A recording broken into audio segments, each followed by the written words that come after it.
کر دے ہم کہیں ظلم نہ کرے۔ حضرت موسیٰ علیہ السلام کو اللہ نے کہا گھبراؤ نہیں، میں ساتھ ہوں نا، میں ساتھ ہوں، کیا کہتا ہے میں سن لوں گا، کیا کرتا ہے میں دیکھ رہا ہوں، جائیے آپ۔ اللہ کا پیغام سنایا، اللہ کی بات سنائی، اور وہ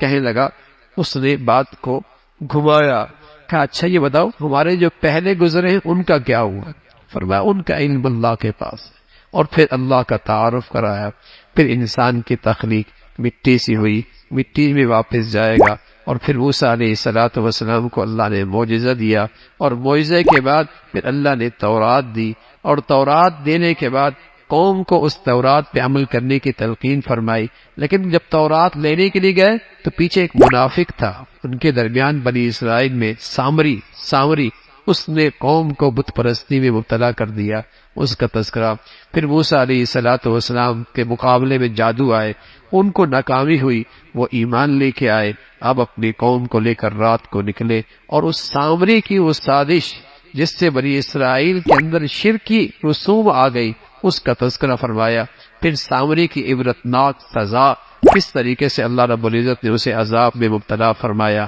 پھر قیامت کا تذکرہ ہے، کس طریقے سے پہاڑ پاش ہو جائیں گے، ساری زمین ہموار ہو جائے گی، قیامت برپا ہوگی، ایک بولنے والے آواز کی طرف سب دوڑتی ہوئی جائیں گے، مجرموں کے چہرے جھکے ہوئے ہوں گے، ذلت ان کے چہروں پہ سیاہی چھائی ہوئی ہوگی، ایمان والوں پر وہاں کوئی خوف نہیں ہوگا، کوئی اندیشہ نہیں ہوگا۔ پھر اللہ رب العزت نے اس کائنات کی ابتدا حضرت آدم کا تذکرہ فرمایا، کیسی پیدائش فرمائی، اور پیدائش کرنے کے بعد جنت میں کس طریقے سے ان سے بھول ہو گئی، اور کس طریقے سے شیطان نے انہیں ورغلایا، اور پھر اللہ نے ان کی غلطی کو معاف فرمایا، تو سبق دے دیا کہ آدم سے بھی غلطی ہو گئی، اللہ نے توبہ قبول فرمائی، آدم کی اولاد سے بھی غلطی ہو گئی، تو غلطی ہوگی تو تمہارے ابا نسخہ لے کے آئے ہیں غلطی کی ازالے کا، وہ ہے توبہ اور استغفار۔ بیماری بھی ہے تو تریاق بھی ہے نا بھائی، بیماری ہے تو تریاق بھی ہے، یہ بڑی خوبی کی بات ہے۔ اللہ رب العزت گناہ کے بعد توبہ کی توفیق دے دے۔ اللہ کے نبی بھی دعا کیا کرتے تھے، اللہ مجھے ان لوگوں میں شامل فرما جو نیکی کرے اور خوش ہو، غلطی کرے تو معافی مانگے، غلطی کرے تو معافی مانگنا، یعنی امت کو نصیحت فرمائی کہ یہ بڑی خوش نصیبی کی بات ہے کہ نیکی کی توفیق ہو تو اندر خوشی ہو جائے، غلطی ہو جائے تو معافی کی توفیق ہو جائے۔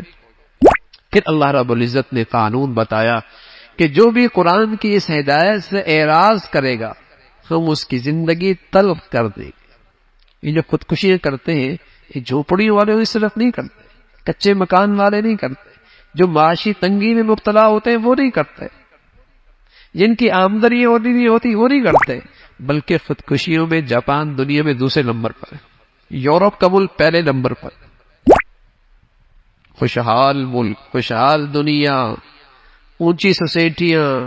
صاحب حیثیت لوگ، بچیاں بچے 40 22 23 سال کے خودکشیاں۔ ومن اعرض عن ذکری، قرآن کا نور جب زندگیوں میں نہیں ہوگا زندگی تلخ ہو جائے گی،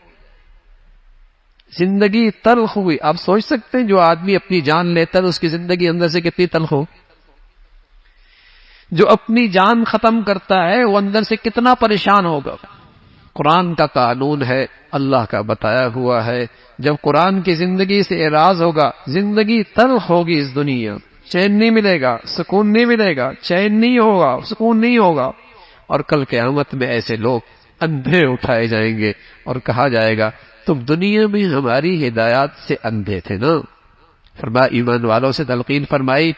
دنیا کی چمک دمک پہ نظریں اٹھا کر نہ دیکھو، یہ ظاہری چیز ہے، اللہ کے ہاں جو کچھ ہے اہل تقوی اور نیک لوگوں کے لیے بہت بڑھیا ہے۔